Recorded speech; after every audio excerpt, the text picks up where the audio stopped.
अगर आप एक डायबिटिक पेशेंट है या आपकी फैमिली में किसी को डायबिटीज़ है तो ये वीडियो आपके लिए है।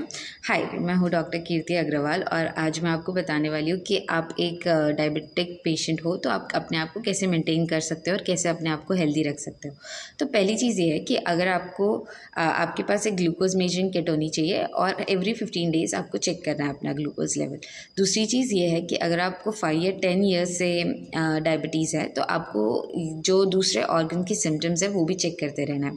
जैसे यूजुअली डायबिटीज़ में 5 मेजर ऑर्गन्स अफेक्ट होता है। एक होती है आइज़, दूसरा होता है हार्ट, फिर होता है किडनीज़, एक होता है आपका ब्लड वेसल और एक होता है आपके नर्वस सिस्टम। तो जो यूजुअली एक बॉडी में आप जब खाना खाते हैं जिसके अंदर ग्लूकोज लेवल होता है, आप जो ग्लूकोज होता है वो आपकी बॉडी में अब्जॉर्ब होता है, ब्लड वेसल्स में जाता है।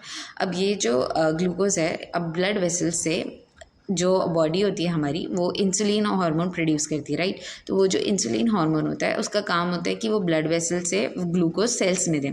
अब सेल्स उसको यूटिलाइज करके एनर्जी प्रोड्यूस करती है। पर अब जो एक डायबिटिक पेशेंट है उसके पास उनके बॉडी में इंसुलिन प्रोड्यूस नहीं होता है इनफ अमाउंट ऑफ। तो इंसुलिन प्रोड्यूस नहीं होने के कारण जो ग्लूकोज लेवल है, हमारा जो ग्लूकोज होता है वो ब्लड में काफ़ी ज़्यादा हो जाता है।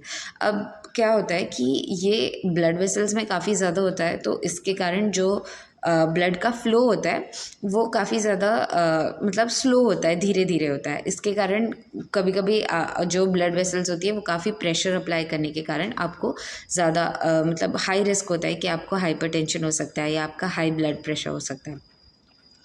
दूसरा ऑर्गन जो हमारा अफेक्ट होता है वो होता है हमारी आँखें। अब कभी कभार क्या होता है कि ग्लूकोज लेवल जो ग्लूकोज होता है वो आई जो लेंसेज होती है वहाँ जाके डिपॉजिट होना स्टार्ट हो जाता है। उसके कारण ये जो पेशेंट्स होते हैं उनको कैटरैक्ट होने के चांसेस काफ़ी ज़्यादा बढ़ जाते हैं। दूसरी चीज़ ये तीसरा ऑर्गन होता है तुम्हारा हार्ट। और हार्ट के अंदर भी जो छोटी छोटी ब्लड वेसल्स होती है वो उसमें भी ऑब्स्ट्रक्शन बन सकता है। नेक्स्ट होता है आपके नर्व्स। जो नर्व्स होते हैं, अब डायबिटिक पेशेंट में अगर हाई ग्लूकोज लेवल होता है तो उनको दर्द महसूस नहीं होता है।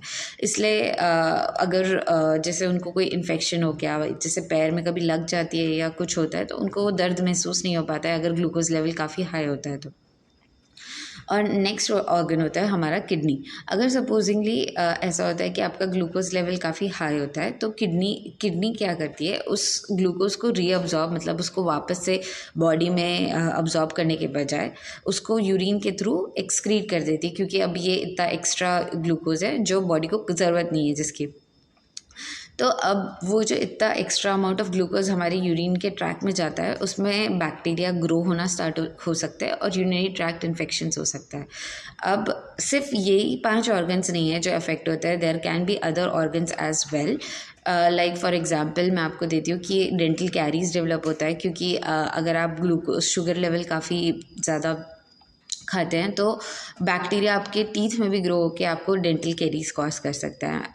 Also I would request you all जो भी ये वीडियो देख रहे हैं कि प्लीज़ मैं आपको 3 मेजर एडवाइसेस दूंगी। पहली चीज़ ये है कि अगर आप एक डायबिटिक पेशेंट है तो आपको ज़रूरी एक घंटा एक्सरसाइज करनी चाहिए, ताकि जो भी आपके बॉडी में इंसुलिन रिसेप्टर्स है वो बढ़ते जाए और ग्लूकोज का जो अब्जॉर्प्शन है वो इंक्रीज़ हो जाए, तो आपका ब्लड जो ग्लूकोज रहेगा वो मेंटेन रहेगा।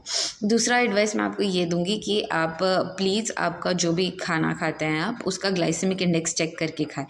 देखो, ये मैं आपको एक टेबल शेयर करूंगी जिसके अंदर ये जो टेबल है इसके अंदर 3 टाइप के दे रखे हैं। एक लो है, मॉडरेट ग्लाइसेमिक इंडेक्स है और एक हाई ग्लाइसेमिक इंडेक्स है।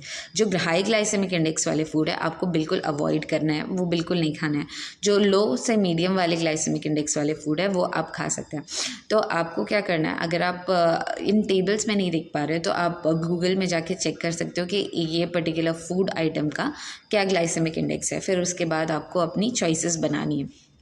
नेक्स्ट चीज़ ये है कि आपको इनफ अमाउंट ऑफ वाटर पीना है, क्योंकि जैसे मैंने आपको बताया कि जो खून की जो ब्लड वेसल्स होती है उसके अंदर फ्लो जो होता है वो काफ़ी स्लो हो जाता है ग्लूकोज हाई होने के कारण। तो आप जब गुड अमाउंट ऑफ वाटर पिएंगे तो वो जो ब्लड फ्लो होगा वो काफ़ी ईजी हो जाएगा और आपको हाइपरटेंशन वगैरह होने के चांसेस काफ़ी कम हो जाएंगे। ऑल्सो आपकी किडनी से एक्सक्रीशन भी बढ़ जाएगा। Thank you so much. I hope you all like this video. और अगर आपके फैमिली में कोई किसी को है तो प्लीज़ आप उन्हें शेयर करें। और थैंक यू सो मच।